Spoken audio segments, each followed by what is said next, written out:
En racontant, l'évangile de Marc relève un défi pédagogique, dont la figure narrative de Jésus qui enseigne a offert un premier point de cristallisation. Le discours en parabole, sorte de récit dans le récit, nous a fait considérer la démarche initiatique du point de vue des choix que doit faire celui qui a le projet d'enseigner. Regardons maintenant la même relation pédagogique du point de vue de ce qui doit circuler entre celui qui enseigne et celui qui est enseigné. Pour cela, c'est la figure narrative de Jésus qui agit, qui est intéressante. Je propose donc de revenir au début de la narration, en privilégiant cette fois le récit des événements qui se produisent lorsque Jésus agit.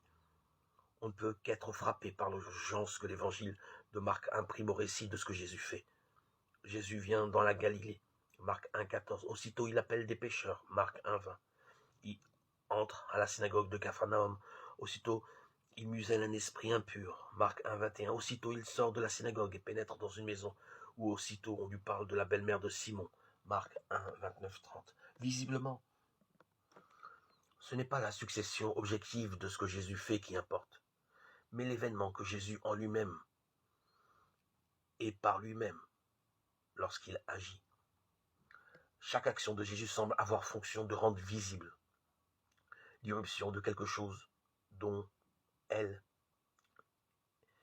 est elle-même pétrie.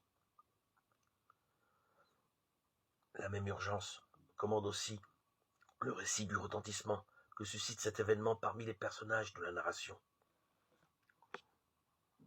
Le long de la mer, Jésus appelle les pécheurs. Aussitôt, ils le suivent. Marc 1,18. Dans la synagogue, il libère l'homme qui tenait prisonnier un esprit impur. Aussitôt, sa renommée gagne tout le pays. Marc 1,28. Il s'approche d'un lépreux. Aussitôt, cet homme est assaini. Marc 1,42. Là encore, le texte de Marc ne s'attache pas seulement à décrire ce qui se passe lorsque Jésus appelle, muselle, relève ou purifie. Il raconte surtout, pour faire vivre le caractère irrésistible de quelque chose qui se ferait un chemin, l'événement qui se produit lorsque Jésus agit.